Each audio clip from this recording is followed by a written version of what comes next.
C'est ainsi même quand les choses ne vont pas, dis je suis dans mon 11.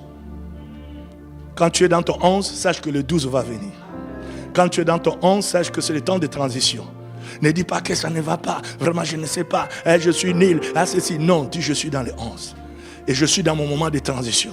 Et quand tu es dans ton temps de transition, dis à Dieu, Seigneur, donne-moi l'attitude que je dois avoir. La deuxième vérité, bien-aimé, le 11 est aussi considéré comme étant une zone de test. Dieu te fait entrer dans le 11 pour te tester. Tester ta fidélité, tester ta maturité. Pourquoi? Parce que, comme je viens de l'expliquer tout à l'heure, les 11 révèlent une réalité spirituelle que beaucoup de gens ne comprennent pas. Mais laisse-moi t'expliquer cette réalité. Cette réalité, c'est que Dieu laisse souvent un temps entre ce qu'il a promis et ce qu'il va accomplir. Ce temps-là que Dieu laisse, ce n'est pas un temps de punition, mais c'est un temps de processus. Dieu est un Dieu de processus. Alléluia. Même quand nous avons l'impression que Dieu, tout à coup, subitement, il a fait arriver quelque chose. Oui, pour toi, c'est tout à coup. Pour toi, c'est spirituellement. Mais pour Dieu, c'est un process.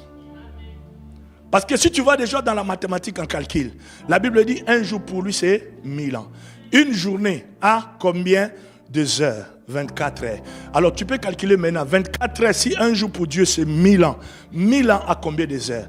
Essaye maintenant de comparer ton 1000 ans et le 1000 ans de Dieu. C'est là où quand tu fais la comparaison, tu vas te rendre compte, quelqu'un qui dit par exemple qu'il a vécu 80 ans sur la terre, pour Dieu il a fait que 1 heure et 35 minutes sur la terre.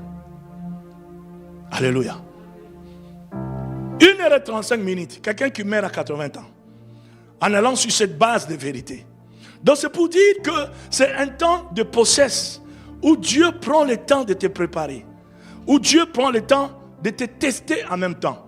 Pourquoi? Parce que vous savez bien aimé, c'est ce qui a fait que Israël, quand il est sorti de l'Égypte, où il vient d'entrer directement dans les Canaan, il a échoué l'examen.